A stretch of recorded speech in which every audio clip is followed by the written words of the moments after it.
नमस्कार दोस्तों। मणिपुर वायलेंस पूरे देश के लिए एक काला धब्बा है। इस वीडियो में हम बात करने वाले हैं कि इस वायलेंस के क्या कारण रहे, क्यों ये देश में एक बहुत बड़ा और अहम मुद्दा उभर कर आया।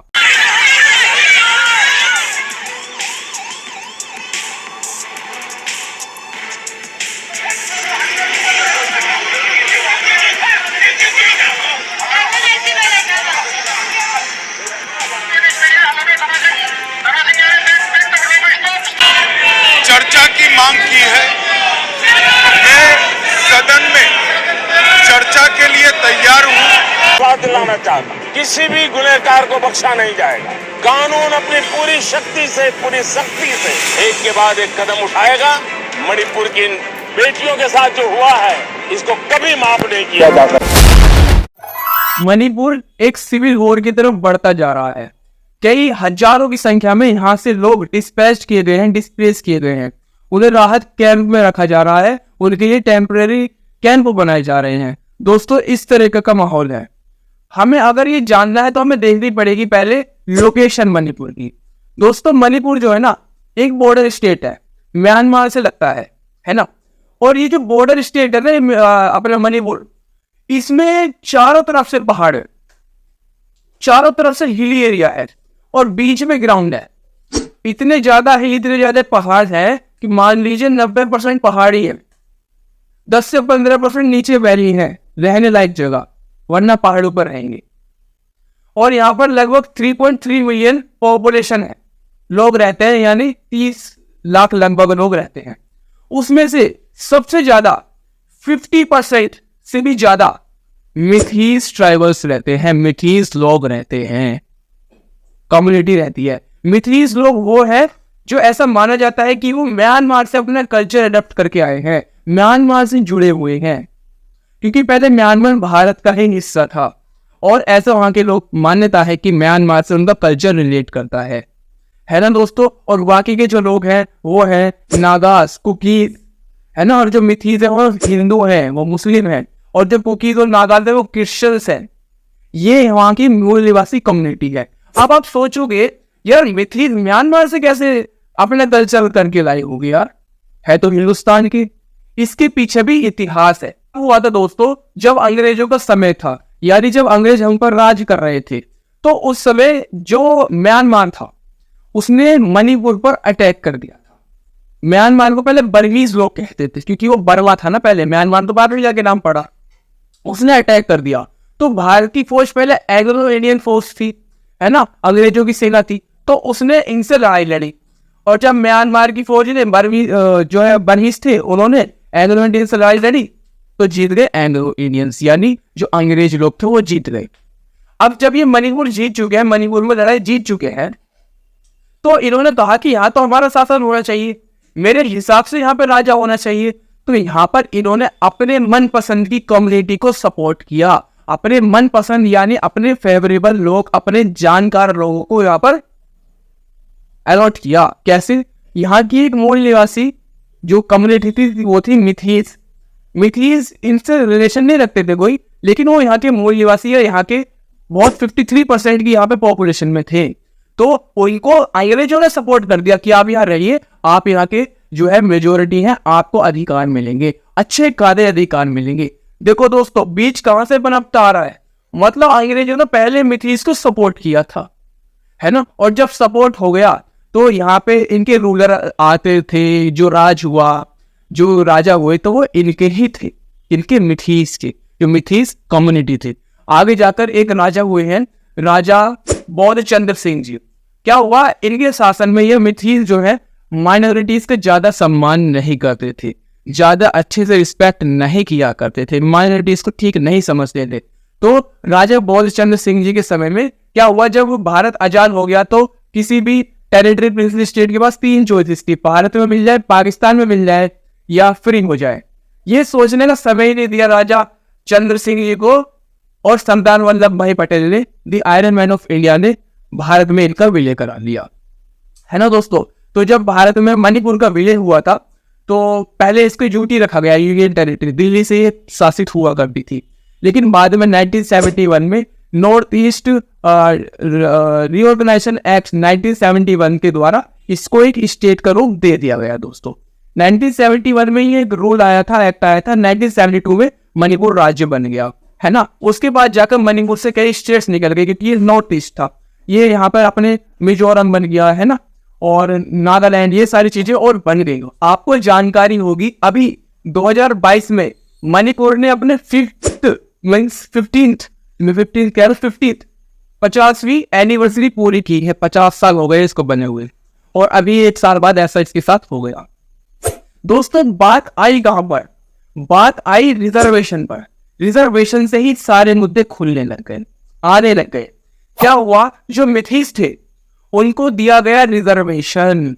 मतलब हमारे जो भारत बन चुका था इंडिपेंडेंट स्टेट्स, तो बैकवर्ड जो क्लासेस थी उनको एक सपोर्ट दिया जाता था, पॉजिटिव डिस्क्रिमिनेशन किया जाता था, है ना। तो इनको रिजर्वेशन दिया गया। तो अपने मिथीस थे कौन? मिथीस हिंदूज थे, इस्लाम वाले थे, है ना, सनातनी थे, हिंदू में वैष्णव वाले थे। तो ये इन कम्युनिटी को कहा गया कि यहाँ पे बैकवर्ड है, इनको ओबीसी दिया जाए, ओबीसी कैटेगरी, एससी कैटेगरी। और जो दूसरे थे नागास, है ना, क्योंकि ये तो पहाड़ों पे रहते थे, है ना, और कम संख्या में थे, 50% से कम ही थी, मेजोरिटी मिथीस वालों की थी। तो इनको जब ये पहाड़ों पे रहा करते थे, जंगलों में, इनको एसटी कैटेगरी दी गई, क्योंकि ये पहाड़ों पे रह रहे हैं और इनको अपना कल्चर बचाना भी है, क्योंकि ये पहाड़ी लोग हैं, है ना। तो ऐसे ही 2006 का एक एक्ट है, एसटी एक फॉरेस्ट को बचाने के लिए एक्ट है, जिसके द्वारा ये अपने कल्चर को बचा सकते हैं, है ना दोस्तों। लेकिन बात यहाँ पर रुकी नहीं। ठीक है, आपने पॉजिटिव डिस्क्रिमिनेशन पुश बैक दिया है ऐसे बैकवर्ड लोगों को जो आगे आए, लेकिन आगे जाके एक बहुत बड़ी प्रॉब्लम समस्या आने लगी, क्योंकि जो नीचे म्यांमार पड़ रहा है मणिपुर के, वहां पर एक गोल्डन ट्रायंगल माना जाता है। गोल्डन ट्रायंगल क्या करता है? वो कोई ट्रायंगल नहीं है, एक्चुअली में वो ड्रग्स की खेत का है। वो गोल्डन नहीं है, वो भैया मतलब मौत का ट्रायंगल है। वहां पर ड्रग्स की खेती होती है। ड्रग्स की खेती को पॉपी कल्टीवेशन कहते हैं। अभी तक जो मणिपुर था वो वहां से ड्रग्स को सप्लाई करने में मदद करता था, जो इधर उधर के लोग हुआ करते थे मणिपुर के, वो विश्व में या भारत में ड्रग्स को सप्लाई करवाते थे, जो हिली एरिया के लोग रहते थे मणिपुर में। लेकिन अब इन्होंने फरवरी 2023 में खेती चालू कर दी मणिपुर के एरिया में, मणिपुर के हिली रीजन में, जहां पर अपने नागास कुकीज रहते थे। और जब खेती स्टार्ट हुई, देश को होने लगा बहुत बड़ा नुकसान, देश की यंग जनरेशन कहाँ जाने लगी, है ना। तो ड्रग्स में फंस गया और ड्रग्स की खेती चालू कर दी दोस्तों। अब गवर्नमेंट ने इसके खिलाफ एक्शन लेते हुए जो लोग ऐसी खेती कर रहे थे उनको चिन्हित कर मणिपुर से बाहर निकाला, उस एरिया से बाहर निकाला जहां ऐसा दुष्कर्म चल रहा था। लेकिन अब आती है बात अप्रैल 2023 की। 2 महीने बाद सीएम एन बीरेंद्र सिंह मणिपुर के, वो जाते हैं चंद्रपुर में एक रैली करने। वहां पर हुआ क्या? जो वहां के लोग थे उन्होंने कोऑपरेशन नहीं करा, है ना, क्योंकि ये सारे इवेंट्स हो रहे थे और वहां के लोगों की पुलिस से भिड़ंत हो गई। 3 मई 2023, 1 महीने बाद अब पूरी तरीके से इस वातावरण को बदलने वाला डिसीजन आ गया, इवेंट हो गया दोस्तों। अभी तक कुछ खास नहीं हुआ था, ड्रग्स की खेती पकड़ी गई थी, रिजर्वेशन दिया गया था, सब कुछ सही था। अब क्या हुआ? जो वहां की हाई कोर्ट है मणिपुर की, उसने कहा, उसने राज्य सरकार को निर्देश दिए, सेंटर से बात करो जाकर कि जो मिथीस है ना, जिसको आपने एससी ओबीसी में रखा है, इनके कुछ लोगों को एसटी में भी रख दो, यानी इन्हें एसटी कैटेगरी भी दे दो। अब मिथीस लोगों को तो कुछ होगा नहीं, वो कहेंगे दे दो भाई, एसटी में क्या है, हम ज्यादा अधिकार में मिलेंगे, हमें जमीन, क्योंकि ये जो मिथीस थे जो नीचे रहा करते थे वैली में, और जो हिली एरिया में जो रहा करते थे नागास, तो नीचे वालों को ऊपर जाकर जमीन खरीदने का अधिकार नहीं था। जब ये एसटी बन जाएंगे तो ऊपर जाकर जमीन नहीं ले सकते, क्योंकि इनका फॉरेस्ट एरिया हो जाएगा। एसटी में 2006 के एक्ट से कंदर करने लग जाएंगे। अब ये हमारा हो गई गड़बड़। हाई कोर्ट ने से कह कैसे दिया, और चल क्या रहा था भाई हाई कोर्ट के सामने? भाई अच्छे खाते आपने कैटेगरी बांट रखी थी, मिथीस वाले अच्छे खाते पावरफुल है। जो बीरेंद्र सिंह सीएम है ना, वो मिथीस कम्युनिटी से ही है, और आपने डिसीजन दे दिया कि आप जाकर एसटी में भी हो जाओ। जो पहले एसटी में है कुकास, ये कुकीज, नागास, भैया ये तो क्रिश्चियन है, ये माइनॉरिटी में है वहां पर। और क्या होगा अब दोस्तों, प्रोटेस्ट होने लग गए इस फैसले की। हालांकि बाद में जाकर सुप्रीम कोर्ट ने इसको गलत फैसला बनाया, पर देर हो गई, बहुत ज्यादा देर हो गई। कुकीज और नागाज विरोध कर क्यों रहे थे? क्योंकि जो पूरे मणिपुर में सीट्स है ना, वहां की विधानसभा की 60 सीट है, और 60 सीटों में से 40 सीट मिठीस कम्युनिटीज के पास है। इतनी अच्छी पॉलिटिकल आइडेंटिटी है उनकी। दूसरा, उन्हें डर लग रहा था कि जब इनको अधिकार नहीं है मिठीस को, क्योंकि 50% से ज्यादा पॉपुलेशन है, इन्हें अधिकार नहीं है ऊपर लैंड खरीदने का, ऊपर जमीन खरीदने का, और 50% से ज्यादा पॉपुलेशन नीचे रह रही है 10 से 15% एरिया में। जब इन्हें अधिकार हो जाएगा लैंड खरीदने का ऊपर, ये सारे ऊपर पहुंचेंगे। हमारे लैंड्स का क्या होगा, हमारे कल्चर का क्या होगा, हमारी आइडेंटिटी का क्या होगा दोस्तों। तीसरी चीज दोस्तों, जो ये मिठीस है, ये पहले से ही हाई कम्युनिटी है, इसको ज्यादा अधिकार की जरूरत है नहीं। ये पहले से ही एजुकेटेड मानी जाती है, तभी तो ये सीएम निकाल रही है अपनी कम्युनिटी से, है ना। और यहाँ की जो मणिपुर की लैंग्वेज है, वो भी मिठीस की ही लैंग्वेज है, हमारी तो लैंग्वेज है नहीं। मैं उस पॉइंट ऑफ व्यू से समझा रहा हूँ दोस्तों, जैसे माइनॉरिटी समझ रही है। पहले इसकी चारों तरफ के हो सकते हैं, ठीक है। अब यहाँ पर हो जाती है वो घटना जिसको देश में नहीं होना चाहिए था। TSI ट्राइबल सोलिडेरिटी मार्च निकाला जाता है इसके विरोध में। इसमें कोई कमी नहीं थी, एक पोस्टर लेकर निकाल रहे थे, अच्छा खासा।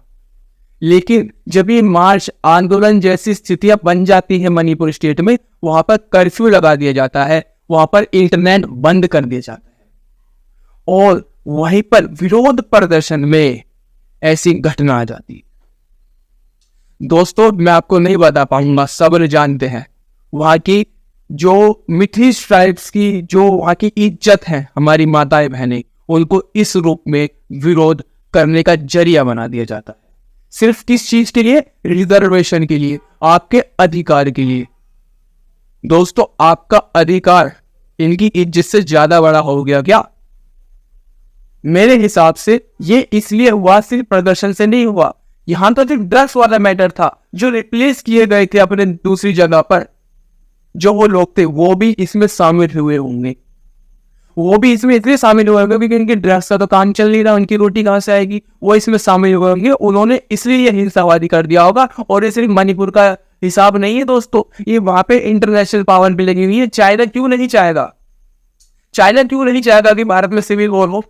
भारत में सिविल वॉर होगी तभी तो भारत जो हिंद महासागर में छाती रख के सामने खड़ा हुआ है चाइना के, तभी तो वो नीचे होगा भाई ना। जो चाइना है वो भारत को अनस्टेबल करना क्यों नहीं चाहेगा? बिल्कुल चाहेगा। भारत की भी फोर्स यहाँ पर लगी हुई है, और ड्रग्स का इंटरनेशनल मार्केट यहाँ पर कैंपस चल रहा है पूरा दोस्तों। बाहर से फंडिंग हो जाएगी यहाँ पर हिंसा कराने के लिए, ये तक संभव है। हिंसा यहाँ पर होनी चाहिए, क्योंकि ये सिर्फ रिजर्वेशन की बात नहीं रही, यहाँ पर कई पहलू आ गए, ड्रग्स के पहलू, इंटरनेशनल रिलेशन के पहलू आ गए, है ना। तो यहाँ पर हिंसा बढ़ने लगी और 142 से ज्यादा डेथ हो गई। यहाँ पर 3 पहलू आ जाते हैं, एक कुकीज मिथीज जो आपस में तनबन है, रिजर्वेशन के कारण और हो गया है, और शायद पहले के भेद भी रहे हो। क्यों? क्योंकि पहले एक्सप्लॉइट किया हो इन्हें मिथीज ने। तीसरा पहलू है गवर्नमेंट का। दोस्तों मिथीज मानते हैं कि जो म्यांमार से लोग आ रहे हैं, फॉरेन एंट्री हो रही है मणिपुर में, हमें एसटी इसलिए कैटेगरी चाहिए ताकि हम अपने कल्चर को प्रिजर्व रख पाए। जब हमारे पास एसटी होगा तो हमारे एरिया में कोई एनरोचमेंट नहीं कर पाएगा, इसलिए हमारा कल्चर सेफ रहेगा, हमारी आइडेंटिटी क्राइसिस नहीं आएगी। और सेम यही मानना है कुकीज का, नागास का। वो कह रहे हैं यार एक बार बताओ, तुम यहाँ 50% से ज्यादा हो, पर तुम्हें कल्चर को यहाँ पर डेंजरस आ रहा है, तुम्हें कल्चर अपने प्रिजर्व करना है। हम तो 50% से नीचे माइनॉरिटी है, हमारे कल्चर को सोचो क्या हो रहा होगा। हम तो ऊपर पहाड़ों पर रहते हैं, तुम्हारे देश से नीचे डेवलप भी नहीं है, हमें तो डेवलपमेंट में इतनी रुकावट आ रही है। जब हम एसटी तो आप ही एसटी हो गए, हमारी और आपकी बराबरी कैसे हो सकती है? हम तो वैसे ही बैकवर्ड हैं, और आप तो अपवर्ड हो, फिर बैकवर्ड जैसे अधिकार लोगे तो हम इक्वल कैसे हो गए? हम तो और हमारी डेवलपमेंट नीचे चली जाएगी, आप अपवर्ड हो जाओगे। दोस्तों ये कह रहे हैं कि हमें एसटी ही रहने दो, आप उसी बनाओ दूसरी रिजर्वेशन में, हमारे वाले अधिकार मत दो, ये हमारी डेवलपमेंट में एक बहुत बड़ा अड़ंगा बनेंगे। गवर्नमेंट का इस पे सीधा सीधा स्टैंड ये है कि कुकीज जो है, उन्होंने जो एक्ट है फॉरेस्ट रिजर्वेशन एक्ट का, एसटी एक्ट है, उसका दुरुपयोग किया है। इन्होंने फॉरेस्ट का दुरुपयोग किया है, इन्होंने खेती की है ड्रग्स की, ये दुरुपयोग ही तो हुआ भाई। आप जरा समझो, जंगल में कोई जा नहीं सकता, ये आपका अधिकार है कल्चर का, तो इसका मतलब ये थोड़ी जंगल में कोई जा नहीं सकता तो आप डायरेक्ट खेती चलाओ, कॉपी कल्टीवेशन चलाओ, कोई आ नहीं रहा भाई करो खेती, पैसा कमाओ, कोई और काम धंधा नहीं है क्या आपको? और छोटा मोटा काम हो तो देखा भी जाए भैया, आप देश को युवाओं को खत्म कर रहे हो, यानी 2047 का लक्ष्य है डेवलप इंडिया बनना, और तुम अंदर से खोपना डेवलप कर रहे हो। अच्छा कहा, बहुत बढ़िया है ना। तो गवर्नमेंट का सीधा स्टैंड है, हमें इस ड्रग थ्रेट को हटाना है देश से, और उसके लिए हम ये एचटी से लाए ताकि मिठी भी यहाँ पे आ जाए और वो भी अपने कल्चर प्रिजर्व करे, और कोई फॉरेन एंट्री ऐसी ना हो जाए जो ड्रग और देश के लिए खतरा बन जाए। ठीक है दोस्तों, ये है गवर्नमेंट का स्टैंड। इसमें इंटरनेशनल मुद्दे और इंटरनेशनल इंटरफेयर भी बहुत ही है।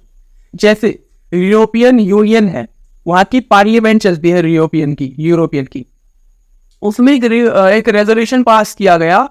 उसमें रेजोल्यूशन में ये लिखा था कि ये जो मणिपुर में हो रहा है ना, ये डिवाइन पावर पॉलिटिक्स है, मतलब एक तरीके से सरकार पर तंज कस दिया।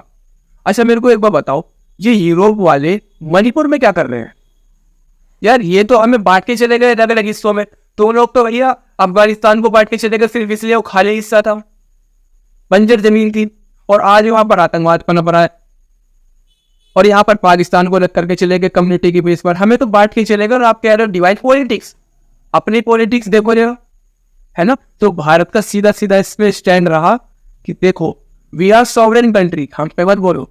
आप अपने फ्रांस को देखो, फ्रांस भी यूरोपियन यूनियन में है, और यूरोपियन यूनियन फ्रांस को नहीं देख रहा है। फ्रांस में इतने सारे दंगे हो रहे हैं, फ्रांस में इतने सारे राइट्स वो हो रहे हैं।